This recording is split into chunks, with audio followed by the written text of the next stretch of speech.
એટલે જ જ્યારે સંબંધો તૂટે છે, ખોટા સંબંધો જેની તમે આસક્તિ રાખી છે, અંતતો ગતવા દુઃખ જ આપનારા છે, એવા ખોટા સંબંધો તૂટે છે, એવી ખોટી આસક્તિઓ તૂટે છે. અને પ્રભુ કૃપા કરીને ભક્તના એ સંસારિક સ્થિતિઓને તોડી છિન્ન ભિન્ન કરી પોતાની તરફ આસક્ત કરે છે. ત્યારે જીવ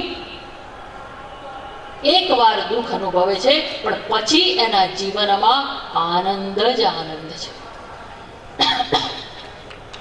પ્રિય વૈષ્ણવ, એક વાત જરૂર કહેવા માંગુ છું. આપણા જીવનને કેવી આદત પડેલી છે? આપણો મોટામાં મોટો પ્રશ્ન કયો? સુખ અને દુઃખ. આ બધું કમાઈએ, બધું જ કરીએ, પણ શેના માટે? સુખી થવા. કોઈ તમને કે લો દુઃખ લો તો લેશો? No thank you. આપણો અમેરિકન વર્ડ છે. અમેરિકામાં નો થેન્ક યુ બહુ ઇઝીલી બોલાય. આપણા ઇન્ડિયામાં સીધી ના પાડી દે, ત્યાં નો થેન્ક યુ. કોઈ દુઃખ લેવા તૈયાર નહીં થાય, પણ સુખ બહુ જ ફાસ્ટ લેવા તૈયાર થશે. કારણ કે માનવનું જીવન કેવળ બે વસ્તુમાં જ રમ્યા કરે છે, સુખ અને દુઃખ. સુખ અને દુઃખ. દુઃખનો અભાવ એટલે સુખ, સુખનો અભાવ એટલે દુઃખ. પણ કોઈએ આનંદ તત્વ પર વિચાર કર્યો? આનંદ સેકન્ડ સ્ટેપમાં આવશે. પહેલા સ્ટેપમાં મને ક્યાંથી સુખ થાય? સુખ પછી કઈ બહુ આનંદ આવ્યો, સેકન્ડ આવ્યો ને. પણ આનંદ કોણ છે? આનંદ તત્વ કોણ છે? આનંદ તત્વ એ પરમાત્મા છે.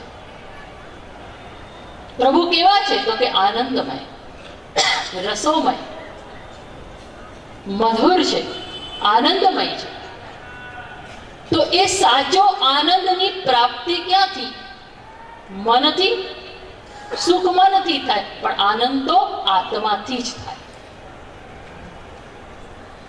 જે દિવસે આત્માથી વિચાર કરશો તો સુખ અને દુઃખનો વિચાર નહીં આવે, આનંદનો વિચાર આવશે. આનંદ કોણ છે?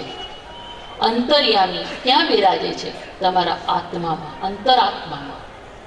એ અંતરાત્મામાં બેઠેલો અંતર્યામી એ જ આનંદ આપનારો છે, કેમ કે પોતે આનંદ તત્વ છે.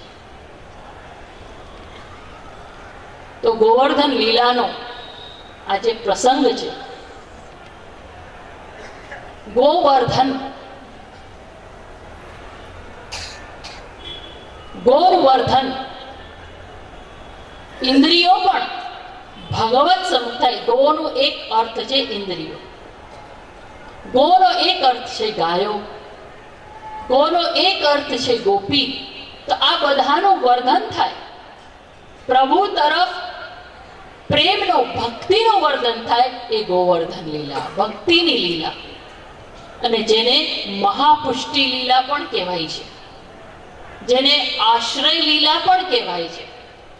યાદ રાખજો, જીવનમાં આપણને બધું જ મળશે, બધા જ શેલ્ટરો, બધા જ આશ્રયો મળશે, પણ એ આશ્રય ક્યારેય પણ રહેવાના નથી. કોઈ પણ કેલેમિટીઝ આવશે કે કંઈ પણ કોઈ વસ્તુ, બહુ મોટી વસ્તુ આવી જશે, એ નષ્ટ થઈ જશે, અંતો તો ગતવા એ નષ્ટ થશે.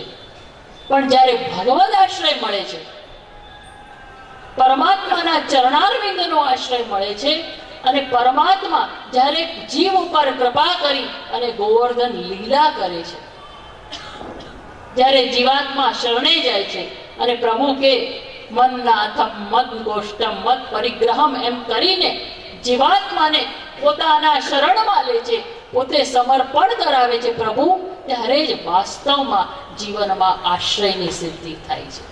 એ આશ્રયની સિદ્ધિ કોણ આપે છે?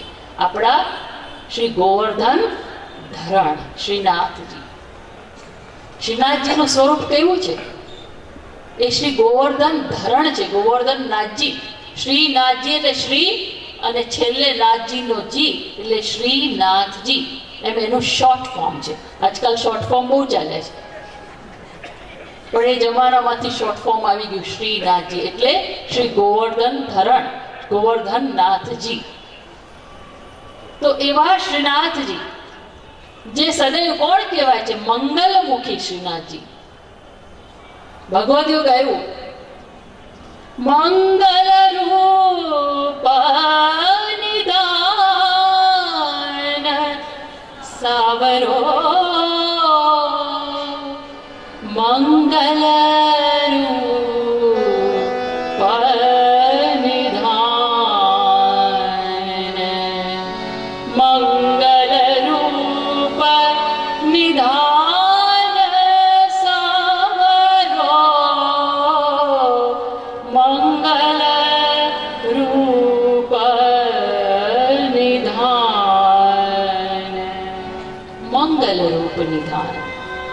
શ્રીનાથજી બાવાનું મંગલ રૂપ છે. જેને શ્રીનાથજીના મંગળાના દર્શન કર્યા, જેને શ્રીનાથજીની મંગળાની સેવા પહોંચી, જેને શ્રીનાથજીના મંગળાની ટેક રહી, આગ્રહ રહ્યો, જે શ્રીનાથજીના ચરણ કમલમાં સૌથી પહેલું ધ્યાન ધરીને મુખારવિંદના દર્શન કરે છે, એવા જીવો ઉપર પ્રભુની નેત્ર ઝુકેલા કૃપાયુક્ત દૃષ્ટિવાળા એવા નેત્ર કમળ એ ભક્તોના ઉપર રહે છે. એટલે જ આ કૃપાનો માર્ગ, પુષ્ટિ એટલે કૃપા, એના માર્ગ તો પુષ્ટિ પુરુષોત્તમના નેત્ર કમળ કેવા હોય? ઝુકેલા. કેમ ઝુકેલા? કે ચરણારવિંદમાં જેને આશ્રય આપેલો છે એવા ભક્તોને સતત અમી દ્રષ્ટિએથી, કૃપા દ્રષ્ટિએથી સતત એ રસવર્ષા કરતા રહે છે. એટલે શ્રીનાથજીના નેત્ર ઝુકેલા છે બ્રજ ભક્તો માટે. એટલે જ આ ગોવર્ધન લીલા આશ્રય લીલા છે. હું વધુ એમાં નથી ગઈ. પૂજ્યશ્રીના મુખારવિંદથી એ સાંભળવું એ લાહો છે. તો હું એટલું જ કહીશ છેલ્લે, પ્રિય વૈષ્ણવો, કે આપણે આ ભાગવત કથા અને આ આશ્રય લીલા સાંભળીને જીવનમાં એક જ વસ્તુ કરવાની છે. જ્ઞાન કઈ ખબર ન પડે તો ચાલશે, પણ ભગવત ચરણારવિંદનો આશ્રય કદી ન છોડતા. ગમે તે થઈ જાય, પણ હે પ્રભુ, હું જેવો છું તેવો છું, તારો છું. બસ તારા ચરણ કમળમાં મારી મતિ, ગતિ ને રતિ સદૈવ રહે, એવા આશીર્વાદ આપ. અને ગુરુ વિના એ કોણ દેખાડે? તો શ્રી વલ્લભાધીશ આપણા ગુરુ, એના ચરણ કમલમાં એ જ વિનંતી કે આપ અમારો હાથ પકડાવ્યો છે ને એમના ચરણારવિંદમાં, આપના ચરણારવિંદમાં સદૈવ અમારું જીવન જાય. અને શ્રી શાસ્ત્રીજી જેની વાણી ખૂબ સુંદર છે, અમે ખૂબ અત્યારે સાંભળી, બહુ સુંદરતાથી સમજાવી રહ્યા છે. હમણાં વડોદરામાં ધીરે ધીરે એમનું સુંદર નામ થઈ રહ્યું છે અને પ્રભુ કૃપાથી એમને ખૂબ યશસ્વી થાય અને એમની સુંદર ભાગવત કથાઓ બધે જ થાય ને એમના દ્વારા ભક્તિનું બધે સિંચન થાય, એવી મારી અભ્યર્થના પ્રભુને છે. અને હંમેશા એમના કાર્યક્રમોમાં અમે આવતા રહીએ. બહુ આનંદ આવ્યો આપની સાથે પણ અમને. અને આજે વાઘોડિયાના વૈષ્ણવો સાથે તો હું તો 2-4 વાર અહીંયા કથામાં આવી છું. મને પણ ખૂબ આનંદ આવે છે અહીંયા. આપ બધા વૈષ્ણવોને પણ આ નવું વર્ષ આવી રહ્યું છે. આજે રાતથી આંતરરાષ્ટ્રીય, તો આજે બધાને નવા વર્ષની, આવનાર નવા વર્ષની ખૂબ ખૂબ શુભકામનાઓ, શુભાશીર્વાદ. અને તમારા બધાનું મન પરમાત્મામાં ચોટેલું રહે એવી જ પ્રભુને પ્રાર્થના. બોલો શ્રી કૃષ્ણ કનૈયા, બોલો શ્રી ગિરિરાજ ધરણ કી, શ્રી વલ્લભાધીશ, શ્રી યમુના મહારાજ.